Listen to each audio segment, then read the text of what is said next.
Medicine of the Phoenix go with you.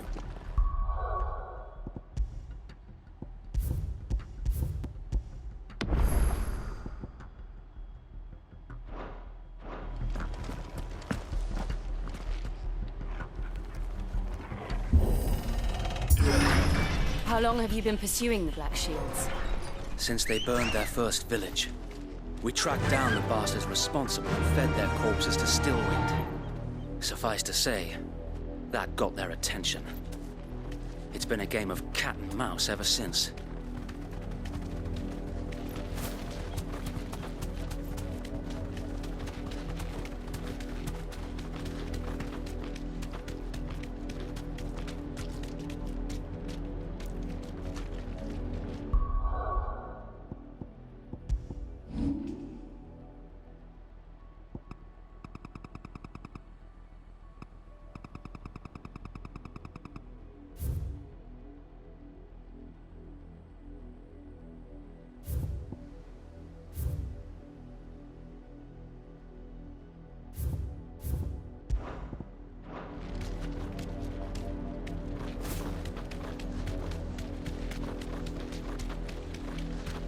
Sideways.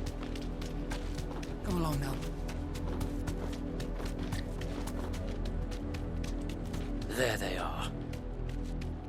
On your command, my lord.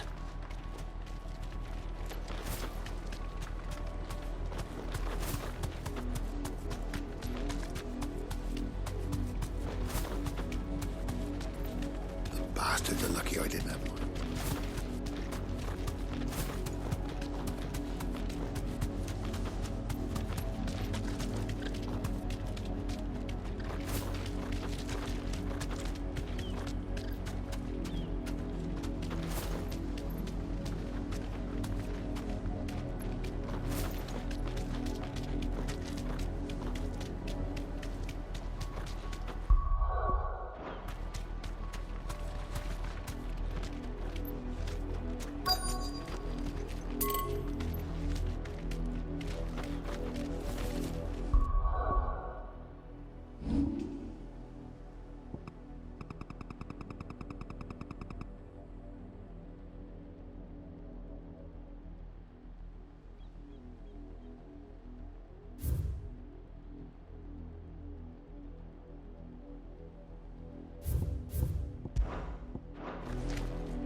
What is it now?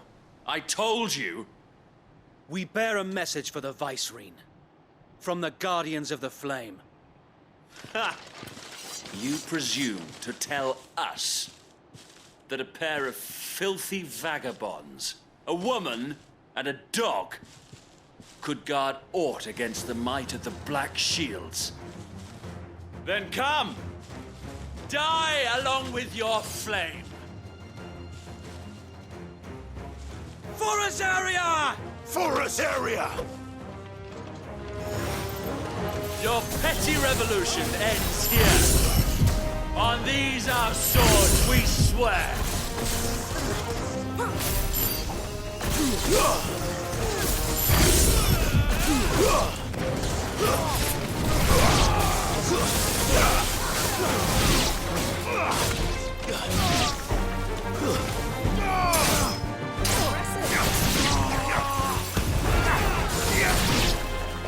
Bloody hell! Reinforcements from the far bank! Tell the Wyvern to find their battle for them.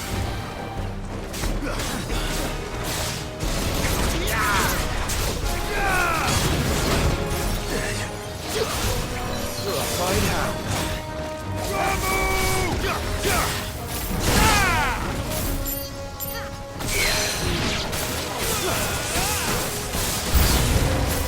More dragons. Worms. The Imperials aren't taking any chances. I can't say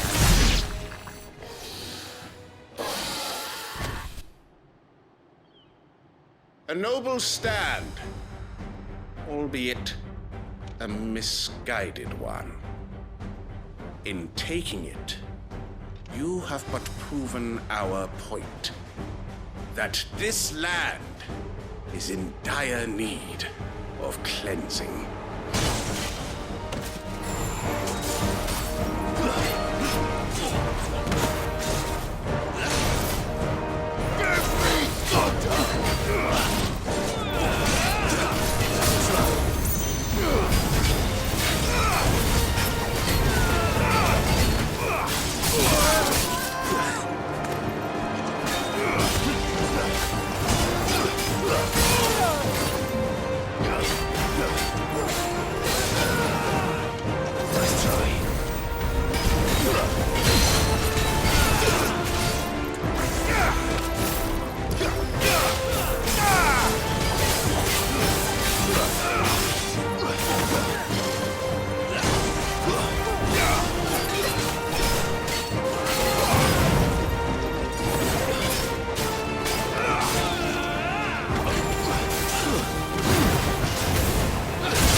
There's no one left to keep them occupied. We need to finish this. You mean finish him?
I don't see any more.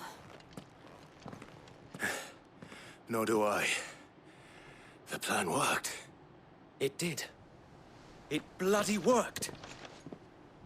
We sent every last one of the rotten bastards straight to the mud! My, Lord, perhaps this will be enough to stop the Cullings. For the time being, at least. Perhaps. Though I doubt my mother will take this loss well. She'll move swiftly to see her minions' ranks replenished. And then it will all begin again. I often wonder if the nation we once knew is gone for good. Her fields rot. Her people starve. We battled to preserve the flame that was, but for every foe we fell, another springs up in its place. Yet be that as it may, it is still our home, and we must fight for it. As we always have, and always will. For as long as the Firebird's flame burns in our hearts, the Duchy cannot die. And her loyal subjects may dream of a day when the Rosarian standard flies over Rosalith once more. So wait, Think we should fall back to Port Isolde before the garrison sends reinforcements? A sound strategy, my lord.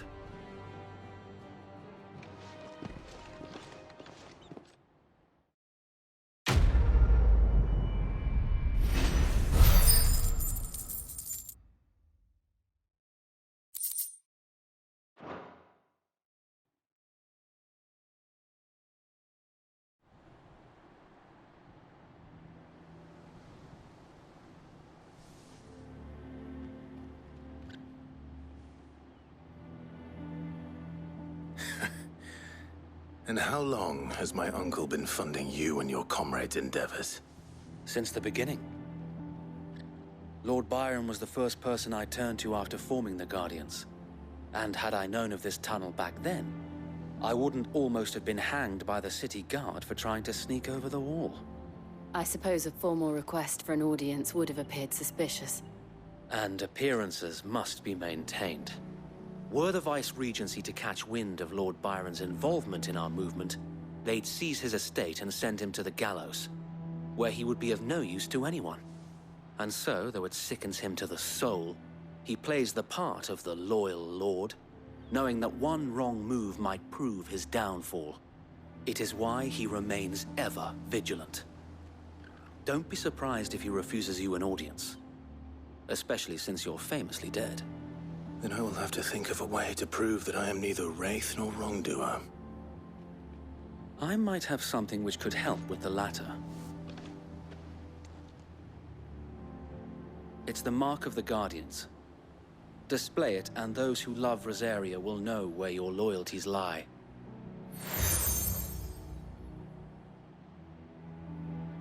I shall wear it with pride. Be sure that you do. I don't want my men attacking you again. Unless you deserve it. If only Sir Tyler could have been here to see you. Or the Lord Commander. Thank you, Sir Wade. If there is ever anything you need. I know. Go on now, my lord.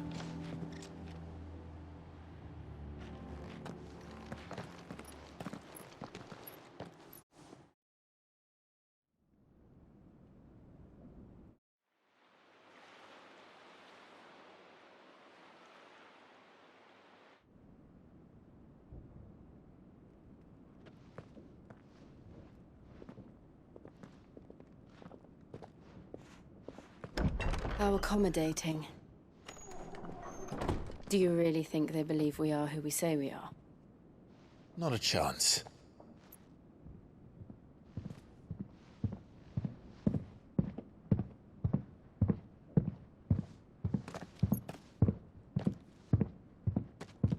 All right, I guess. My uncle believes we're imposters here to rob him. And means to string us up himself.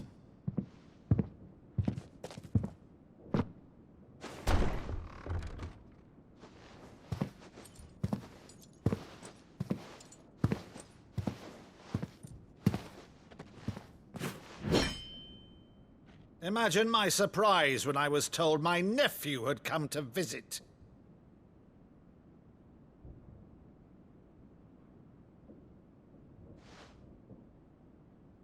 Clive Rosfield died long ago. And for uttering his name here, you shall pay with your tongue!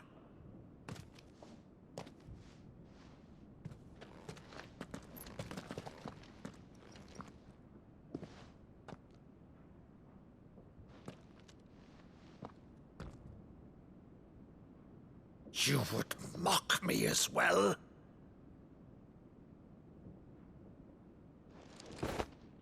It is I, Sir Crandall of Camelot, loyal servant to Her Serene Holiness, Saint Sybil the Unshod. Meadow, thou vile sorcerer, for thy crimes against church and crown, I shall have thy head.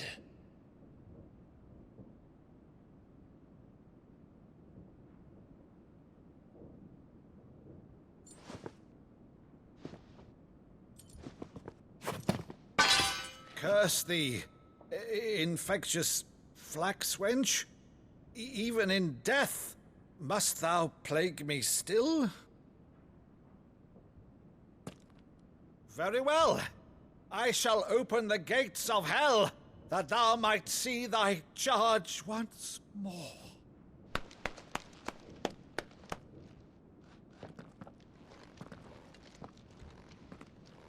Bravo, Uncle. You're still the finest Maddo in the twins. Oh, Clive, my dear boy, it's really you.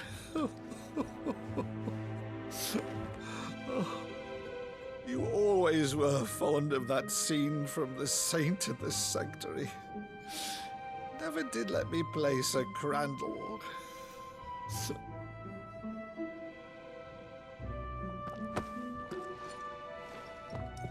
I have a favor to ask, Uncle Byron. Rutherford, inform the kitchens. There'll be guests. We dine immediately. But, Uncle... You can't very well regale me with the tale of your miraculous preservation on an empty stomach. Go on, sit.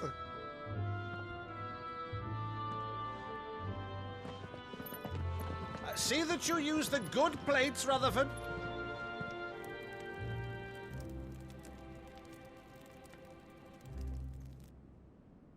So you arrived late to one of her cullings, did you? Since becoming Vicereine, Annabella has been a constant thorn in Rosaria's side, but these atrocities are a new low. Something has changed. Quite what, I don't know, but the woman we knew is gone, and a monster sits in her place. A monster. For better or worse, I've been charged with governing this town, and thus must maintain the illusion of obedience. That's all I can do to aid Wade and his merry band of revolutionaries. So he's told us. You have risked much for Rosaria. Our nation will be forever in your debt.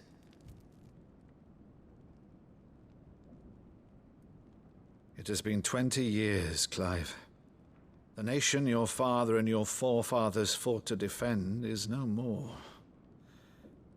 Perhaps it would be otherwise had I the courage of my brother.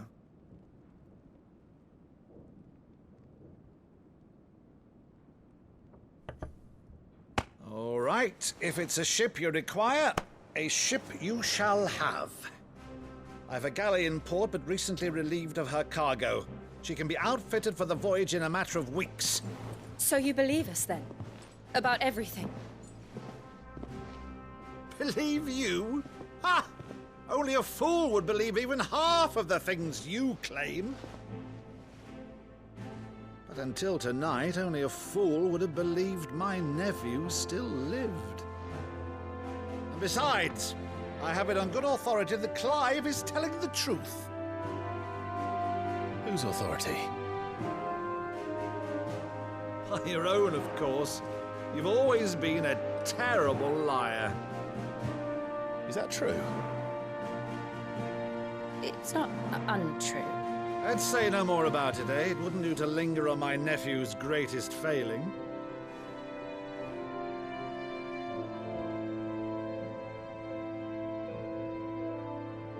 The one thing I cannot believe, though, is all this about you being Sid.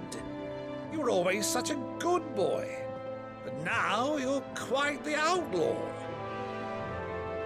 Which, if I'm not mistaken, would make me an outlaw's uncle. Right then, who shall we pillage first? Rutherford, fetch me my cutlass. This will be fun.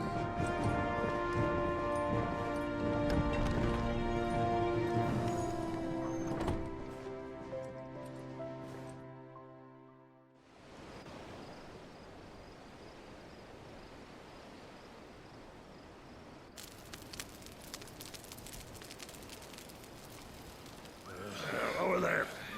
Go on. She's a fine ship, isn't she? Once outfitted, she'll bear us across the boiling sea to Drustinus in the space of 3 days.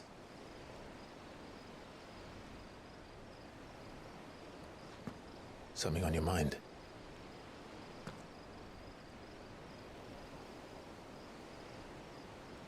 Monsters.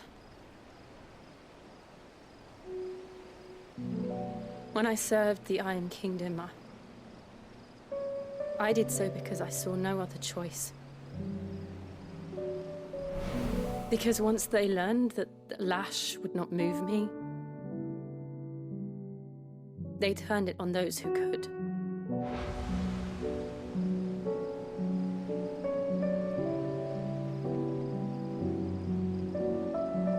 And so I became their puppet. I let them pull my strings, telling myself it was not my hand that swung the sword, but another's. I removed myself from the truth so I wouldn't feel the pain it caused.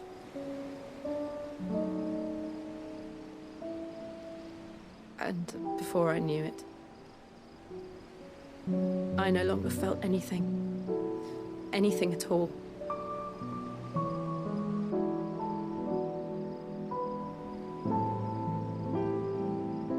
I had become a monster.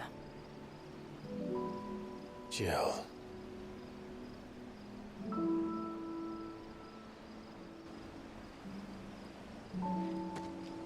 I don't want to be a monster, Clive. Do you understand? I want to choose a different path, a better path. To live on my own terms. But before I can do that, I need to come to terms with my past.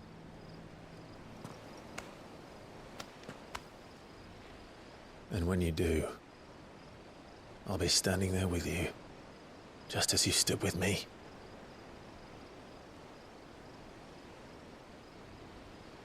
Thank you, Clive. I must atone for my sins. Only then, when it's done, will the monster cease to be.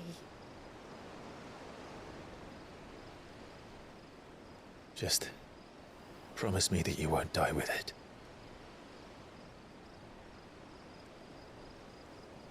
Now, let's get some sleep. The journey back to Benamir is long, and there is much to tell the others.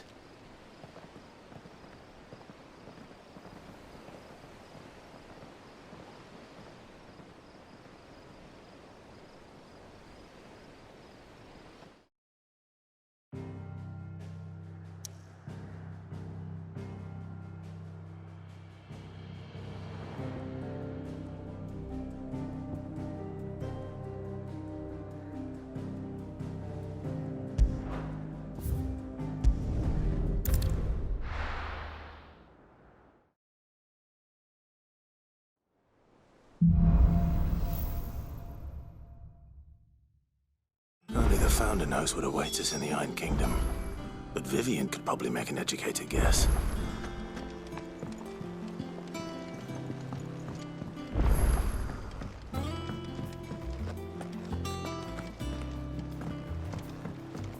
That monster's taken quite a liking to Lady Karen.